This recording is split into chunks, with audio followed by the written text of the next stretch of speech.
የተወደዳችሁና የተከበራችሁ የአገው ሚዲያ ተከታታዮቻችን እንደምን ሰንብታችኋል? አገው ሚዲያ ዛሬም እንደተናንቱ ትኩስና ታማኝ መረጃዎችን ይዘውላችሁ መጥቷል። ሰናይ ቆይታ እንደሆነላችሁ አገው ሚዲያ መልካሙን ሁሉ ይመኛል።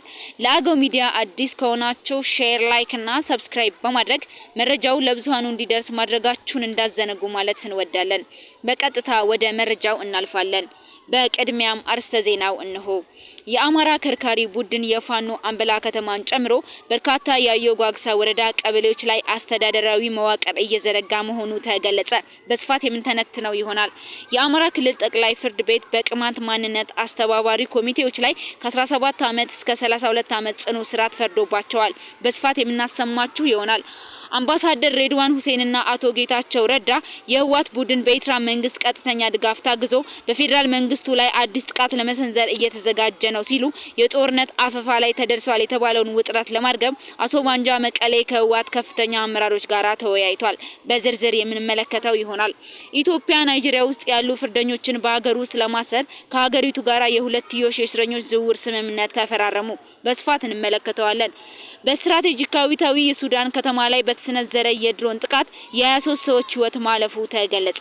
ዜናው በዝርዝር የአማራ ከርካሪ ቡድን የፋኖ አንበላን ከተማን ጨምሮ በርካታ የአየጓግሳ ወረዳ ቀበሌዎች ላይ አስተዳደራዊ መዋቅር እየዘረጋ መሆኑ ተገለጸ። ራሱን ፋኖ ብሎ የሚጠራው ጽንፈኛው ቡድን ላለፉት ዓመታት የአገው ህዝብን እንደ ህዝብ ለማጥፋት በርካታ ስራዎችን ሲሰራ ቆይቷል። ከሚያዝያ 12 ቀን 2018 ዓ.ም ጀምሮ በአገው አዊ ዞን አየጓግሳና በዚገም ወረዳ በሚገኙ ቀበሌዎች ላይ ትኩረቱን በማድረግ የተጠናከረ ወረራ እያደረገ መሆኑን የአገው ሚዲያ ታማኝ ምንጮች አረጋግጠዋል።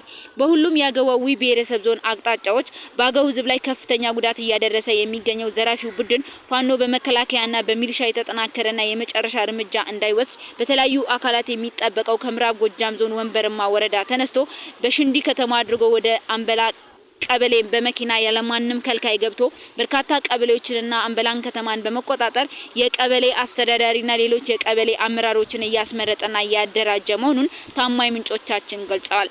ፋኖ የራሱን መዋቅር ከዘረጋባቸው አካባቢዎች ለአብነት ኩራፌ ገብርኤል፣ ጉርጅ ተክለ ሃይማኖት፣ ባናስሚ፣ ጎሪ ሚካኤል፣ ማቺ ኢሱስ፣ ዛጋ አቦ፣ አንበላ መድኃኔዓለም፣ አንበላ ስላሴ፣ አንበላ ኪዳነ ምሕረት፣ አንበላ ዘብራሩክ፣ አንበላ ኢየሱስና አንበላ ከተማ ሙሉ ከአየጓግሳ ወረዳ የሚጠቀሱ ናቸው።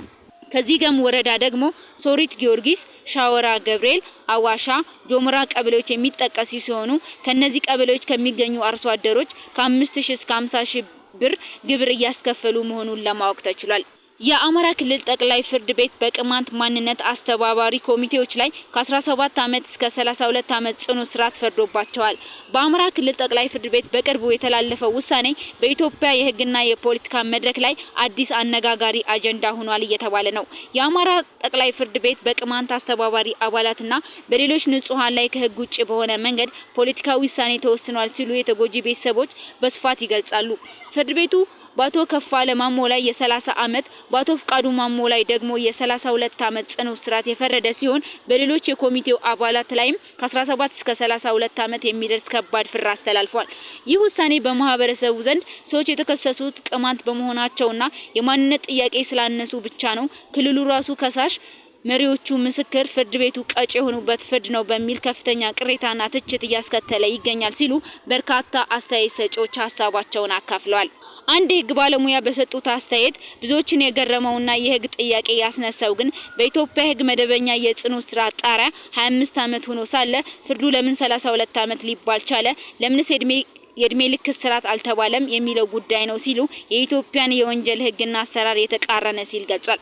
በኢትዮጵያ የወንጀል ህግ አሰራር መሰረት የአንድ ወንጀል መደበኛ የጽኑ እስራት ጣሪያ 25 ዓመት ሲሆን ከዚህ በላይ የሚሄደው ቅጣት ደግሞ የእድሜ ልክ እስራት ወይንም የሞት ቅጣት መሆኑን ይገልጻል። ነገር ግን በእነዚህ የቅማንት አስተባባሪ ኮሚቴዎች ላይ የተወሰነው የ30 እና የ32 ዓመት ሊበየን የቻሉበት ምክንያት ግን ግልጽ አለመሆኑን የሚገልጹ ብዙዎች ናቸው። ይህ በኢትዮጵያ ወንጀል ህግ አሰራር መሰረት ተደርጎ የማይታወቅ የተባለለት የአመታት ፍርድ ህዝባዊና ማህበራዊ ጥያቄዎችን በህግ ዱላ ለማፍታት መሞከር ያስከተለው ውጤት ነው የሚሉ ወገኖች በርካታ ናቸው። ወንጀል ሳይሰርቁና ሳይገድሉ በማንነት ጥያቄ አስተባባሪ ላይ ብቻ እንዲህ አይነት ከባድ ፍርድ መቁረጥ በቀጣይ በክልሉ ሰላምና መረጋጋት ላይ ከፍተኛ አደጋ ሊደቅን እንደሚችልና የክልሉን አመራሮች ወደ ከረረ ጸጸት ሊመራቸው እንደሚችል በስፋት እየተገለጸ ይገኛል። አንድ ለአገው ሚዲያ በጉዳዩ ላይ አስተያየት እንዲሰጥ የተጠየቀው የአዲስ አበባ ነዋሪ የፖለቲካ ጥያቄዎችን መፍትሄ ማግኘት ያለባቸው በፖለቲካ ውይይትና በፍትሃዊ አሰራር እንጂ በፍርድ ቤት የፖለቲካ ማጥቂያ በማድረግ አይደለም ሲሉ አብራርተዋል። ታሪክ ደጋግሞ ያነሳው እውነት ይህ ነው ብለዋል።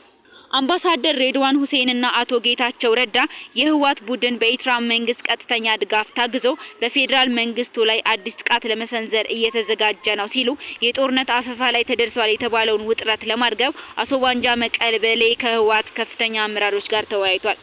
የፕሪቶሪያ የሰላም ስምምነት የፌዴራል መንግስትና ህወሓት በመወከል በዋና አደራዳሪነት የተሳተፉትና የተፈራረሙበት አምባሳደር ሬድዋን ሁሴንና አቶ ጌታቸው ረዳ አልጀዚራ ላይ አንድ ጽሁፍ በጋራ ያወጡ ሲሆን በዚህም ጽሁፋቸው በሰሜን ኢትዮጵያ በድጋሚ የጦርነት ድባብ መኖሩን በማስጠንቀቅ ዓለም አቀፍ ማህበረሰቡ አስቸኳይ ግፊት እንዲያደርግ ጥሪ አቀርበዋል። አምባሳደር ሬድዋንና አቶ ጌታቸው የፕሪቶሪያ ስምምነት በጦርነት ለደቀቀው ቀጠና አንጻራዊ ሰላምና ፎይታ አምጥቶ የነበረ ቢሆንም አሁን ላይ ይህንን ስምምነት ለማፍረስ ሀገሪቱን ወደ ቀድሞ እልቂት ለመመለስ የሚንቀሳቀሱ ኃይሎች መኖራቸውን አብራርተዋል። እንደ አውሮፓውያን አቆጣጠር በጥቅምት 2022 በደቡብ አፍሪካ ፕሪቶሪያ የተደረገው የድርድር ሂደት ያስታወሱ ሲሆን መጀመሪያ ላይ በሁለቱ ወገኖች መካከል የነበረው አለመተማመን ከፍተኛ እንደነበረ ጠቁመዋል። ነገር ግን በኋላ በነበረው ወዳጃዊ ቀረቤታ አወያዮቹ እፎይታ ማግኘታቸውን ገልጸው ውይይቱ ጥብቅ ከሆነ መደበኛ ዲፕሎማሲያዊ ፕሮቶኮል ወጥቶ በትንሽ ክፍል ውስጥና በእንግሊዝኛ የመግባባት ግዴታን ባስቀረ መልኩ በሀገር ውስጥ ቋንቋዎች በቀጥታ እንዲካሄድ መደረጉን ገልጸዋል። ይህ የቀጥታ ውይይት መካሄድ በጀመሩት ረጅም ሰዓታት የወሰዱ ክርክሮች አልፎ ለዘላቂ ሰላም መሰረት መጣሉን አብራርተዋል። ይህ ስምምነት በወቅቱ የነበረው የደም መፋሰስ ያስቆመና የበርካታ ወጣቶችን ህይወት የታደገ ታሪካዊ ክስተት እንደነበረም በአጽንኦት አስገንዝበዋል። የፕሪቶሪያው ስምምነት በኢትዮጵያ ህዝብ ዘንድ ትልቅ ደስታን ቢፈጥርም በህወሓትና በአማራ ፋኖ ኃይሎች ባሉ ጽንፈኛ አካላትና በኤርትራ መንግስት ዘንድ ግን ተቀባይነት አላገኘም ብለዋል። የህወሓት ጥቂት አመራሮች ስምምነቱን ለጊዜያዊ ማገገሚያ ኃይል ማሰባሰቢያነት ብቻ ሊጠቀሙበት እንደፈለጉ ገልጸው የፋኖ አካላቱን ጦርነቱ እንዲቀጥል የራሳቸውን ፍላጎት አንግበው ሲንቀሳቀሱ ነበር ብለዋል። የኤርትራው ፕሬዝዳንት ኢሳያስ አፈወርቂ ደግሞ ስምምነቱን በይፋ በማውገዝ ኢትዮጵያን ደካማና ተከፋፍላ እንድትቀር ካላቸው ፍላጎት የተነሳ ጽምዶ የተሰኘ የሚስጥር ጥምረት በመፍጠር የጥፋት ኃይሎችን እያስተባበሩ መሆኑን በይፋ ከሰዋል። በአሁኑ ወቅት የህወሓት ቡድን በኤርትራ መንግስት ቀጥተኛ ድጋፍ ታግዞ በፌዴራል መንግስቱ ላይ አዲስ ጥቃት ለመሰንዘር እየተዘጋጀ መሆኑን በጽሁፋቸው አመላክተዋል። ይህ ቡድን የፕሪቶሪያን ስምምነት በግልጽ በመጣስ ህጋዊ የነበረውን ጊዜያዊ አስተዳደር ማፍረሱን፣ የሰላም አማራጭ አራማጆችን ማግለሉን፣ ህዝቡን በማስገደድ ከፍተኛ የጦር ኃይል እያደራጀ መሆኑን በቅርቡ በጽሁፋቸው በስፋት አስረድተዋል። የትግራይ ህዝብ ይህንን የጦርነት አጀንዳ ሙሉ በሙሉ ውድቅ ቢያደርገውም ቡድኑ ክልሉን ወደ ሌላ የጭቆናና የትርምስ ቀጠና እየቀየራት መሆኑን ጠቁመዋል። በመጨረሻም አምባሳደር ሬድዋን ሁሴንና አቶ ጌታቸው ረዳ የፕሪቶሪያው ስምምነት ፍጹም ባይሆንም የመሳሪያ ድምጽ ጸጥ ያደረገና የተወሰነ መረጋጋት ያመጣ ብቸኛ አማራጭ መሆኑን ገልጸዋል። ስለሆነም ዓለም አቀፍ ማህበረሰቡ የአፍሪካ ህብረትና ተጽዕኖ ፈጣሪ አካላት በህወሓትና በአስመራ ባሉ አጋሮቻቸው ላይ ጠንካራና ዲፕሎማሲያዊ ጫና እንዲያደርጉ በጥብቅ አሳስበዋል። ያንድን ሙሉ ትውልድ ስቃይና እልቂት ችላ በማለት ወደ ጦርነት ቅዠት ለመመለስ የሚንቀሳቀሱ ኃይሎችን ስህተት ለማስቆም አሁኑኑ መስራት እንደሚገባ አስገንዝበዋል። አምባሳደር ሬድዋን ሁሴንና አቶ ጌታቸው ረዳ የህወሓት ቡድን በኤርትራ መንግስት ቀጥተኛ ድጋፍ ታግዞ በፌዴራል መንግስቱ ላይ አዲስ ጥቃት ለመሰንዘር እየተዘጋጀ የሚለው መረጃ በአልጀዚራ ከተሰራጨ በአጭር ጊዜ ደግሞ የአፍሪካ ህብረት የአፍሪካ ቀንድ ልዩ መልእክተኛና የፕሪቶሪያ ስምምነት እንዲፈራረም ከፍተኛ ሚና የተጫወቱት ኦሉሴጉን አባሳንጃ ሰኔ 4 ቀን 2018 ዓ.ም በመቀለ ከተማ ከተገኙ ከህወሓት ከፍተኛ አመራሮች ጋራ የአጭር ጊዜ ቆይታ አድርገዋል። በቆይታቸው ነባሩን መንግስት ምክር ቤት መልሻለሁ ካለው ዶክተር ደብረጽዮን ገብረሚካኤል አመራር ጋራ ተገናኝተው የመከሩ ሲሆን በምክክሩ በጸጥታ እንዲሁም በኢኮኖሚ ጉዳዮች ላይ አመርቂ ውይይት ማድረጋቸውንና በጅምሩ ደስተኛ መሆናቸውን ገልጸዋል። በሌላ በኩል ህወሓትን ወክለው የተናገሩት አምባሳደር አዲስ አለም ባሌማ ከፌዴራል መንግስት ጋራ የተቋረጠውን ግንኙነት ለማስቀጠል ያለመ ውይይት መደረጉን ጠቁመዋል። አባሳንጃ አገናኝ ሉካል ናቸው። ከነዚህ የተገኛቸውን ሐሳብ ለኢትዮጵያ መንግስት ያደርሳሉ ብለን ይጠበቃል ብለዋል። በበኩላችን ሰሚ ጠፍቶ እንጂ ፖለቲካዊ ውይይት እንዲጀመር በአማርኛና በእንግሊዝኛ ተደጋጋሚ መግለጫዎችን ከማውጣት አልቦዘንም ያሉት አምባሳደር አዲስ ዓለም የዛሬው ግንኙነት ከጫፍ የደረሰውን ሌላኛውን ዙር ጦርነት የሚያቀዘቅዝ ወደ ጠረጴዛ ውይይት የሚመልስ እንዲሆን ፍላጎት አለን ብለዋል። በውይይቱ ላይ የተቋረጠው ግንኙነት ከፌደራል መንግስት እንዲቀጥል ከዛም የሁለትዮሽ የፖለቲካ ውይይት እንዲጀምር የሚለው በጉልህ ተነስቷል። ቀጥሎም ከኢትዮጵያ መንግስት የሚሰጥ ምላሽ ለመስማት አምባንጃ የቆይታ ጊዜያቸውን አሳጥረው ተመልሰዋል ሲሉ አምባሳደሩ አብራርተዋል። ኢትዮጵያ ናይጄሪያ ውስጥ ያሉ ፍርደኞችን በአገር ውስጥ ለማሰር ከሀገሪቱ ጋራ የሁለትዮሽ የእስረኞች ዝውውር ስምምነት ተፈራረሙ። የተፈረዱባቸውን ታራሚዎች እርስ በርስ ለመለዋወጥ የሚያስችል ስምምነት ተፈራረሙ። ሁለቱ ሀገራት የሁለትዮሽ ስምምነቱን በየሀገራቱ ህግጋትና በዓለም አቀፍ ድንጋጌዎች መሰረት በአስቸኳይ ወደ ትግበራ ለማስገባት ተስማምተዋል። ይህ ስምምነት አንድ ኢትዮጵያዊ በናይጄሪያ ቢታሰርና ቢፈረድበት ኢትዮጵያ ውስጥ መጥቶ እንዲታሰርና የፍርድ ጊዜውን እንዲጨርስ የሚያደርግ ነው። ኢትዮጵያ ከዚህ ቀደም ከደቡብ አፍሪካ፣ ቻይናና ብራዚል እንዲሁም ሌሎች ሀገሮች ጋራ የእስረኞች ልውውጥ ስምምነት በምክር ቤቱ ማጽደቋ የሚታወስ ነው። ይህንን ዲፕሎማሲያዊ ስምምነት የናይጄሪያ ውጭ ጉዳይ ሚኒስትር ቢያንካ ኦሚጌው ኦጂካውና የኢትዮጵያ ውጭ ጉዳይ ሚኒስትር ዶክተር ጌዲዮን ቲሞቴዎስ እንደመሩት የናይጄሪያ ውጭ ጉዳይ ሚኒስትር መረጃ ያመላክታል። ስምምነቱ ደግሞ የኢትዮጵያ የፍትህ ሚኒስትር ሀና አሪያ ስላሴ የናይጄሪያ አቻቸው ላፍቲ ፋግሜሚ ተፈራርመውታል። በፊርማ ስነ ስርዓቱ ላይ ንግግር ያደረጉት የናይጄሪያ ውጭ ጉዳይ ሚኒስትር ስምምነቱ በሰብአዊነት በፍትህና በዓለም አቀፍ ትብብር መርሆች ላይ የተመሰረተ መሆኑን ገልጸዋል።